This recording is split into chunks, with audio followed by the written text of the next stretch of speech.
Hey, what's up guys? My name is Rob, you're on Rule of Two Review, and today is episode 3 of my new segment, Question Corner. Now what's pretty cool about today's Question Corner is this is a video going back a couple of weeks to my first video regarding the update that I was going to be starting the Question Corner segment, and I was asked a couple of questions by the same YouTube user, and I'm going to pick, he actually asked me 3 questions, and I'm going to do 2 of the 3, because he asks one that's pretty much a good gaming-centric question, and then he also asks me about, you know, kind of a personal question, so I'm just going to kind of tack that thing onto the end just to answer the question, because it's always fun to talk about yourself. So, what we're going to do is, now it's YouTube user, I hope I say this right, I actually made a video a long time ago about one of his questions. I think it's DieAustrastfunktion, which is, I know he told me this, I was correct, super German, a very, very German name as far as a YouTube name, so DieAustrastfunktion, for the second time, I'm going to be answering one of your questions, 2 of your questions, so definitely thank you so much for asking these questions. Of course, if you want your question answered in a whole video made out just for that question and a shout out on YouTube for me, ask your questions below in this video, please, so for the next episode, I might be able to answer your question. Now, the first actually gaming applicable question that DieAustrastfunktion asks me, he mentions a little bit about the Crunchyroll app that recently was coming to the Wii U, and the fact that there's Netflix and stuff, which is, it's basically Netflix for anime, other things, Netflix, Hulu, all these things that exist. And he kind of asked me a question about other things that may come to the Wii U soon. But the actual question I want to touch on is he says things like party chat and some other social features are also missing from the Wii U. And the video chat feature as well as the Miiverse don't really seem to appeal that much to an older audience. Do I think that Nintendo will take further steps in this direction? Maybe not this generation, but in the next generation or for their products down the road. So, pretty good question. It's a little bit vague, but there's a couple ideas that I think are worth talking about.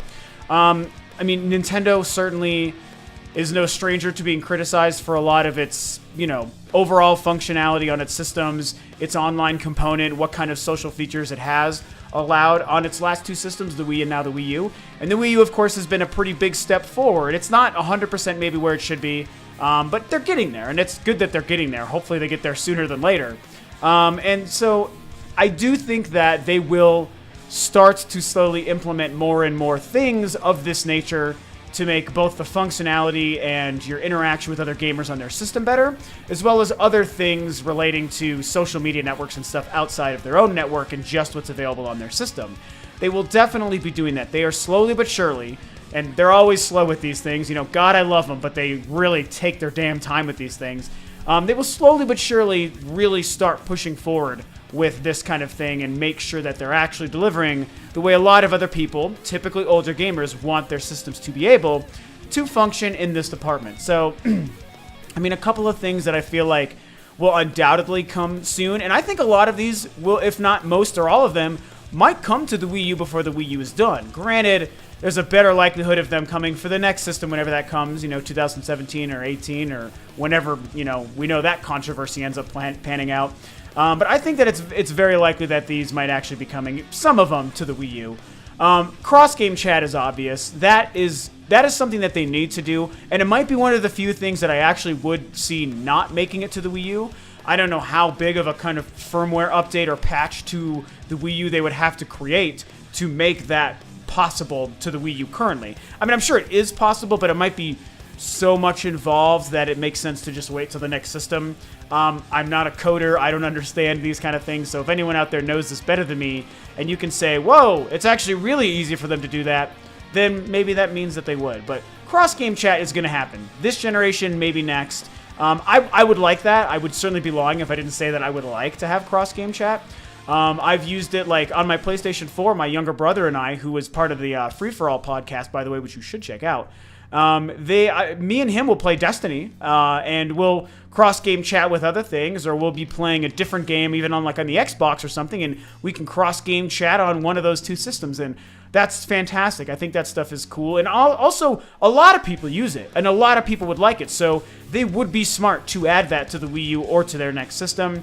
Obviously, a better invite party system for you and other people in your friends list and other gamers, and on-screen notifications. You know, we've all beaten this one to death.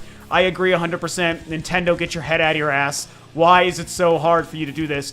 I appreciate that there's something in the way of the blinking home screen on the gamepad.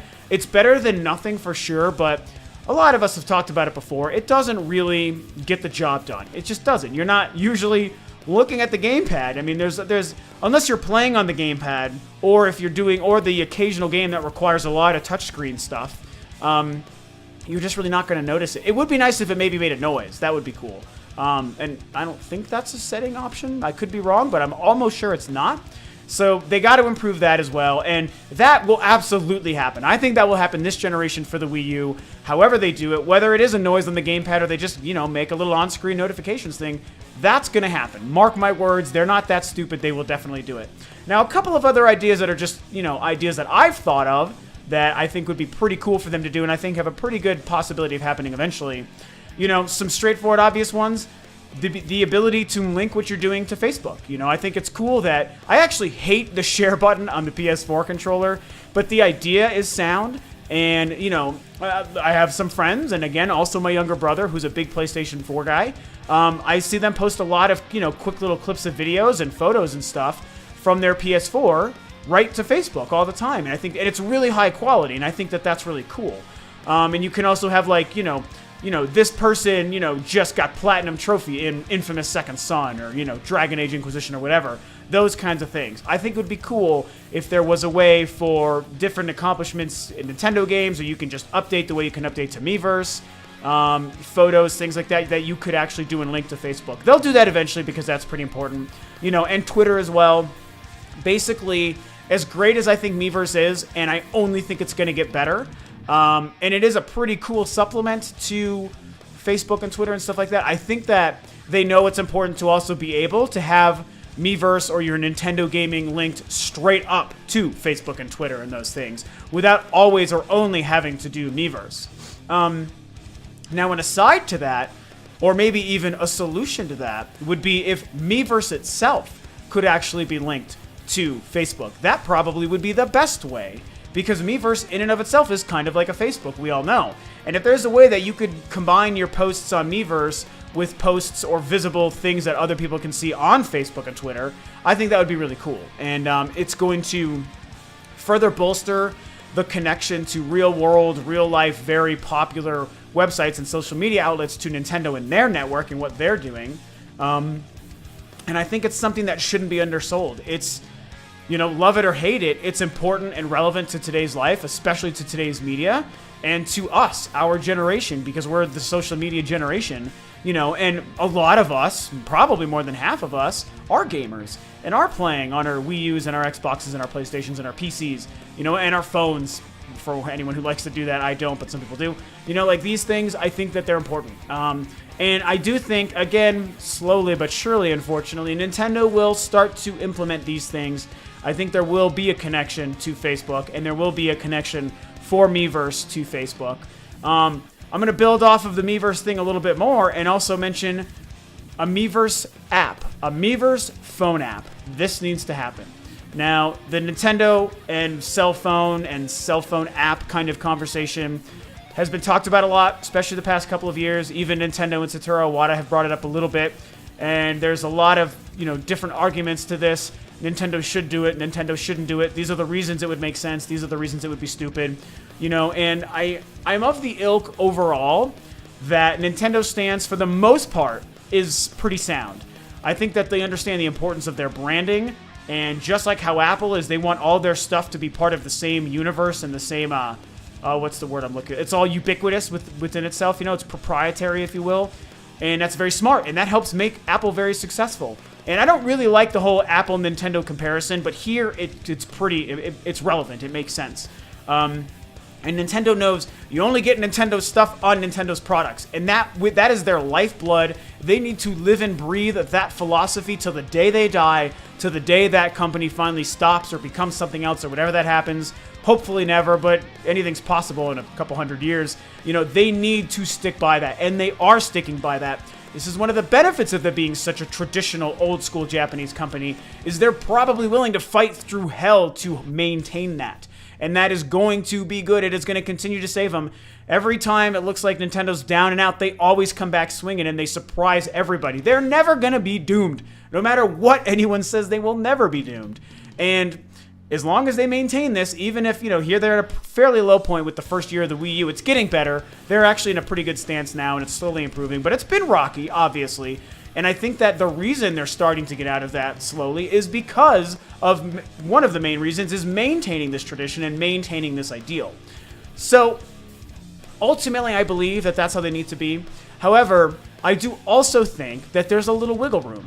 And I think that a way to do that would be if they made something that could work specifically only Nintendo related for a cell phone and for tablets and stuff like that. So the first step to that, I think, would be a Miiverse app, where just like you've got a Facebook app and a Twitter app and like Google Plus app and whatever else you want, there would be a Miiverse app. So you would be able to just push that button right on your phone, and bam, there comes Miiverse and your whole network of people and friends and who's gaming what on the Nintendo network at this time, and if they're on the Wii U or the 3DS or what game they're playing, you can see their posts, all these cool things. Expand Miiverse to a cell phone app. That would be huge. I would use it so often, it's stupid. I'm sure a lot of us and a lot of people who I know follow Rule of Two Review, who are just as big Nintendo fans as I am, we would all use the hell out of that. All my gamers at large peeps, we would use that shit so often.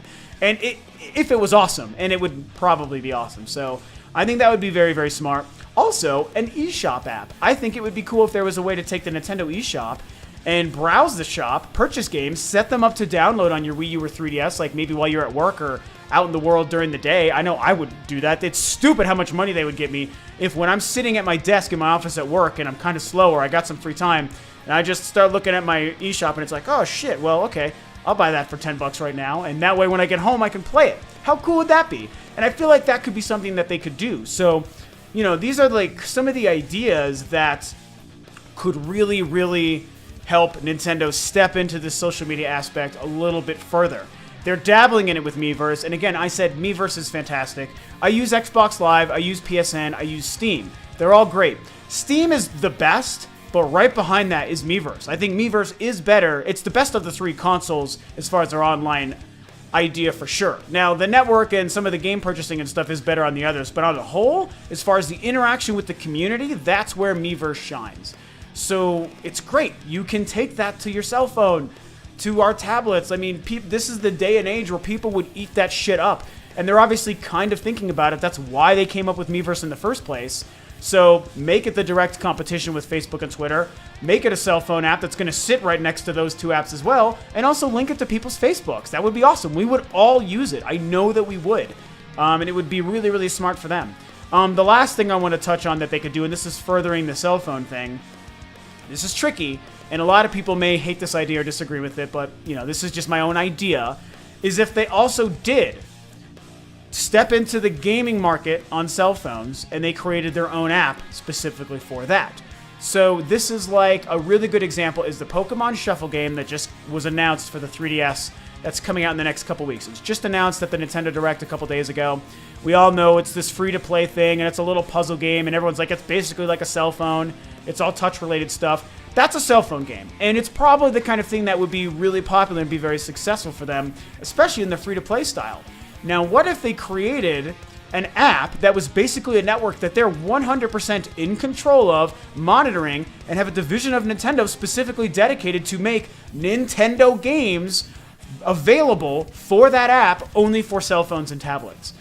Like Pokemon Shuffle, like that Puzzles and Dragons game that they had talked about, and all these other crazy, even something like a Fantasy Life kind of thing, or Tamagotchi Life, like those kinds of games they could make specifically for the cell phone market, sell those things for a couple of bucks a pop, or that would be a great avenue for the free-to-play thing that I would feel okay with, because I don't like that they're doing free-to-play right now.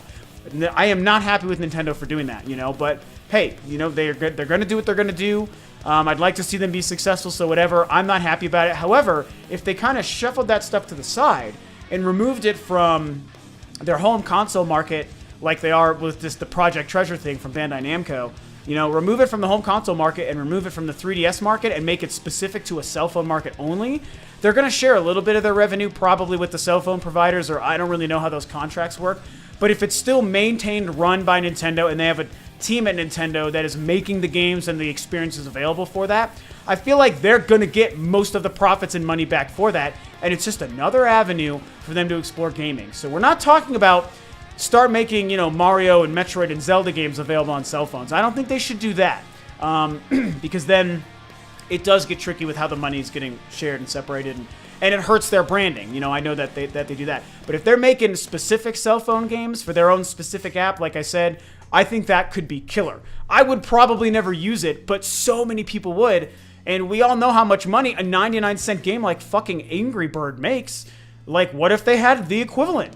I mean, it's ridiculous. So, and the thing is, and the reason I talk about it this way and thought of this idea is because, like what I said earlier, Nintendo wants to maintain their branding. And they feel like making their games available on the cell phones and tablets would hurt their branding. And again, I agree.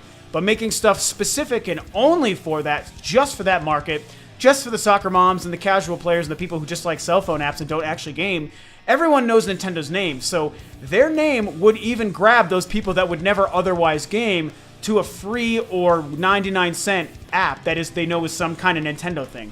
It would do really, really well. So that's kind of a stretch. I don't know if they would ever do that. It's just my own little personal theory.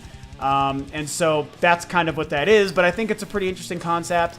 You know, some of the other things I talked about, I feel like I said, those are good ideas. And I could see a lot of those happening soon. You know, some of them, if not all, on the Wii U. Anything that maybe wouldn't make it to the Wii U, I think that it could very much be showing up on their next console. So that's all of that. You know, some of my ideas and theories. Great question. DieAustrastfunktion?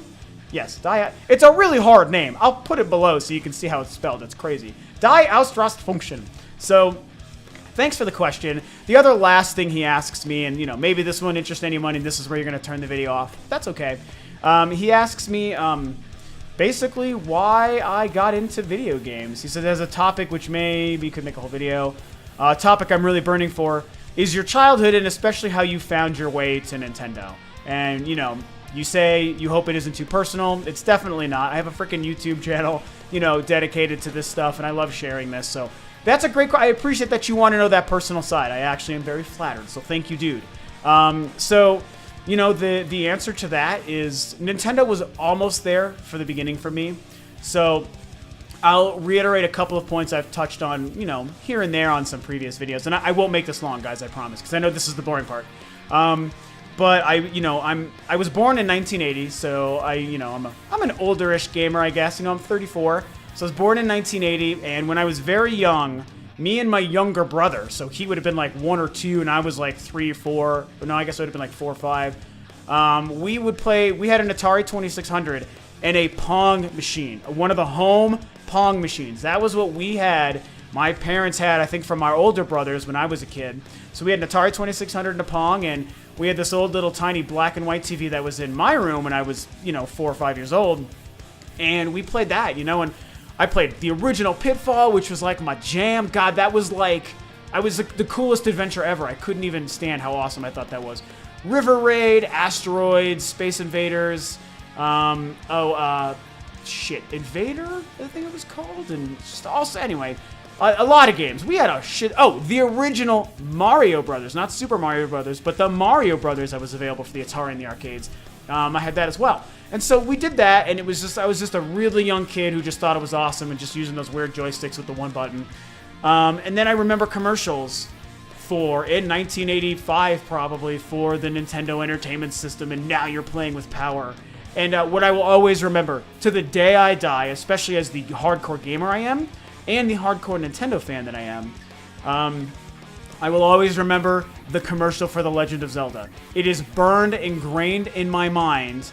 I might even find a way to include it in this, but I don't want to get a copyright claim either, so I'll have to test the waters. If you don't see it, that's why. It's because it's going to be copyrighted. But it's the one where it's a guy with like this crazy poofy Kramer hair, and he's all like skipping around, and he's all like, Tech-Tykes, Octoroks. I'm sure you've seen it because a lot of people have watched old 80s Nintendo commercials. System. Zelda! Octoroks! Which way to go? Good times!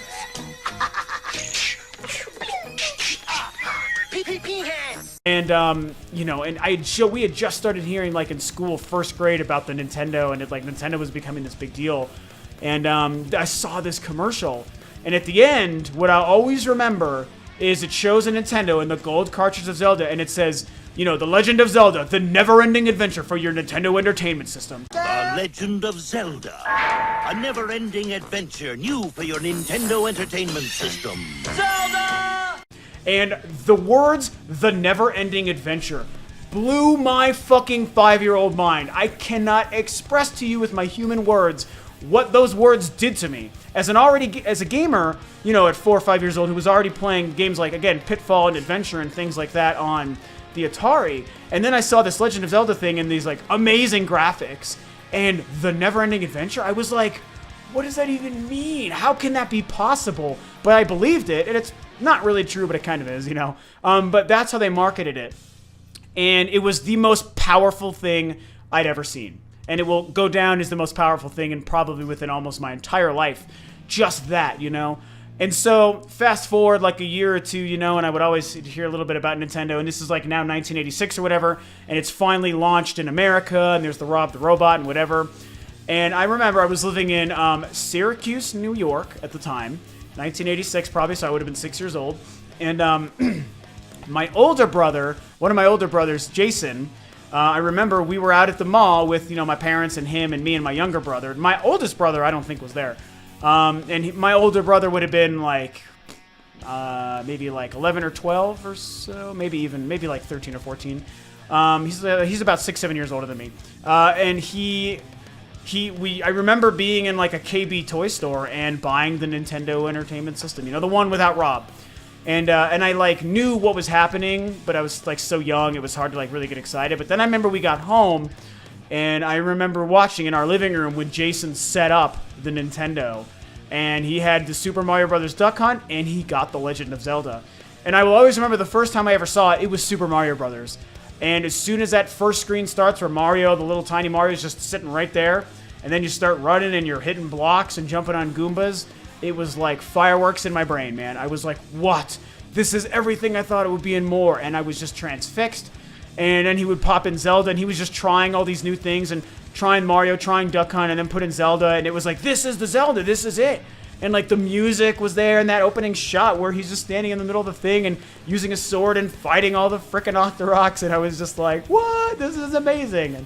And it was just the coolest thing, man. So... And what I will always remember, too, is I was like, I want to play. And he was like, no, you can't play yet. Not for a while. It was like his brand new toy. I was the annoying little shithead younger brother. And he was like, don't break my expensive new thing. And just blah, blah, blah, blah, blah. So it was like a couple days or a couple weeks, I remember, before it was finally something that me and my younger brother could just kind of play. And then it became the thing. And then all of a sudden, I was gaming on a Nintendo. You know, I will always remember that. So, I mean, that's how I found my way to Nintendo. And then the easy answer beyond that is Nintendo never left me. And subsequently, I never left Nintendo. You know, I've mentioned it many times. I'm a fan of all things gaming. I have all platforms and a PC and everything, and I love them all. For different reasons, everything has a place in my gaming life. But without question, Nintendo is still the best. They are still my favorite, and I will never sway from them because I don't think, even with some of the worst mistakes they can and have made and will continue to make, they will never do something so wrong as to push me away from them. But that's kind of what really got me into gaming. And then gaming itself, you know, and it's funny because I've mentioned this before too. Although I played a lot of Super Nintendo, the Super Nintendo was the only Nintendo system I never owned. And it's arguably the best. A lot of people would say it's the best. And the 16-bit generation was my favorite. So it's really kind of ironic. Now, we had a Sega Genesis. I loved it. It's one of my favorite systems of all time. And that's when I started to realize like how games could get better with the 16-bit generation. This is what it means to get better graphics. This is how games can get bigger and cooler and faster. And, oh, there's more than just Nintendo. Nintendo's awesome, but then there's also these guys. There's these Sega guys, and that's pretty cool. I did dabble on some old school PC stuff, like on the Amiga and things like that. And went back when IBM was like the hot shit, way before Apple's name was in the dirt at this time. So people weren't doing Apple stuff at that time. And so, yeah, and then I discovered Sega, and I loved them, and I still love Nintendo, and then I got into, I had a couple Sega systems and went through the Genesis, never had a 32X, sorry. I got an Atari Lynx, my brother had a Game Gear, We didn't get a Game Boy until much later, randomly. I don't really know why.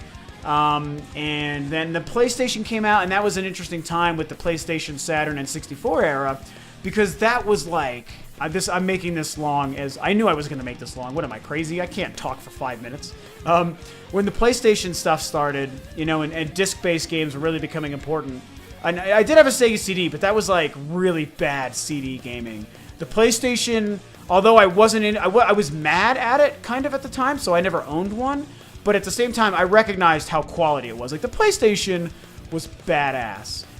It was weird because at the time, I was still so dedicated to Nintendo, and the Nintendo 64 was the more exciting thing, and I do still think the better machine. So getting that was like one of the hugest days of my life, too. I was 16 when the 64 came out, and I had to beg my dad to buy it for us for Hanukkah/Christmas, for the holidays.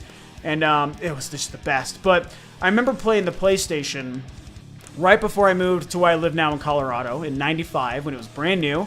My buddy Ryan had the PlayStation, and I wanted to be mad at it because it was this new hip thing that all the kids and everyone in school loved, and I was like, well, don't forget about Nintendo and the 64, and people did still love it, but the PlayStation was way more talked about. And I remember playing, and this is also when arcades were important, so I would play these games in the arcades, and then it's like, dude, Mortal Kombat 3 was on the PlayStation at home, and it looked awesome, and it sounded... I remember the sound of the PlayStation. I was like, dude, this is great. The original Rayman game, still one of my favorite games of all time. So beautiful. The music was so good. I never heard games that way or seen games that way. It was a huge leap forward, and I loved the whole CD thing. Like, I kind of like was faking like I wasn't into it. I was like, yeah, whatever, like sticking my nose up at it. But internally, I can look back at it now. In my head, I was like, damn, that's cool shit. That's really badass, actually.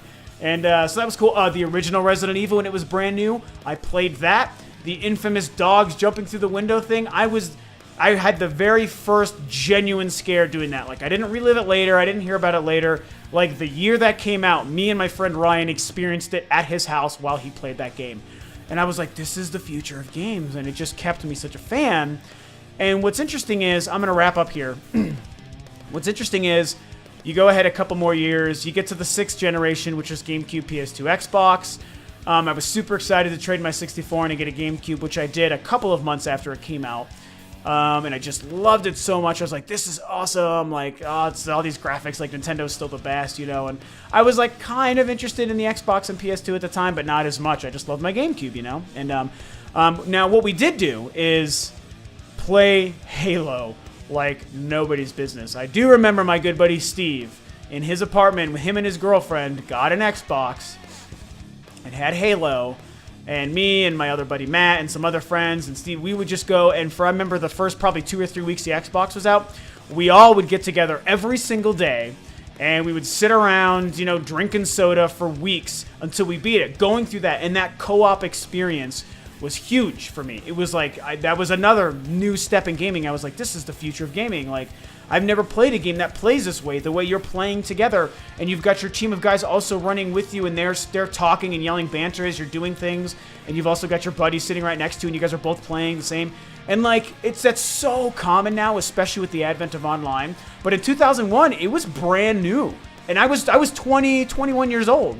So I was like old enough to really recognize and appreciate how badass that was. So when the Xbox came out, 2001, I was 21 years old, and I was like, we were just blown away. And that was the best 2 weeks of our lives, was playing Halo and thinking, this is the greatest game I've ever played. I never knew games could get this awesome. So that was kind of how the 6th gen was. And then in 2002, I got hired as an assistant manager at a GameStop, and I did that for 3 years. And at the time, GameStop was an awesome place. The industry was just a more pure place. Online hadn't really ruined the attitude of gamers and stuff like that, which I think is a problem nowadays. There are benefits to it, but this was one of the drawbacks to it. So at that time, like that, working for GameStop throughout most of the 6th generation, even pushed me further into gaming. And also my love for Nintendo, because I would be the guy working the register, defending, trying to sell people on a GameCube, buy this new game, buy Resident Evil, buy the Wind Waker, buy this game, buy that game, and also still appreciating what the Xbox and PS2 could do also. So that got me so immersed in the culture, and probably it's also how I got to go to E3, which I got to go to E3 in 2004. Yes, you should be jealous. Arguably the best E3 of all time, especially if you were a Nintendo fan. And so, that's kind of basically my path through gaming. believe it or not, the quick version. I promise it is the quicker version, but that's some of the big moments in my life as a gamer. It's how I found Nintendo as a 5 or 6 year old when the NES first came out, and why I stuck with Nintendo this whole time. So here we are, 30 goddamn minutes in. Of course this wasn't going to be short. I'm going to just even stop trying, you guys. I have to talk forever, but that's how things are for me. DieAustrastfunktion, again, thank you so much for the questions. I appreciate the first one about the apps for the Wii U, and I really appreciate the personal question about my history with gaming and Nintendo, so loved being able to answer that stuff. So 30 minutes in, thank you guys for tuning in. If you watched this whole video, you're awesome. I know it's a long video, so I appreciate it. Let me know your thoughts about some of my theories for what Nintendo might do with their social stuff going forward. If you think it'll be on the Wii U, or if you think it'll be on their next system, or whatever they might do. You know, share your own experiences with gaming. Share your own experiences with Nintendo if you are a Nintendo fan. If you're not a Nintendo fan, share your experiences with who you do love and why you love them. You know, I don't want people to be shitty and negative. Hopefully you can just talk about the good things that you like about gaming. And again, don't forget to also leave any questions you might have below in the comments, so I can also hopefully answer your question on my next video for Comment Corner. So thank you guys for tuning in for this one. I definitely appreciate it, and I'll see you next time on another video for Rule of 2 Review.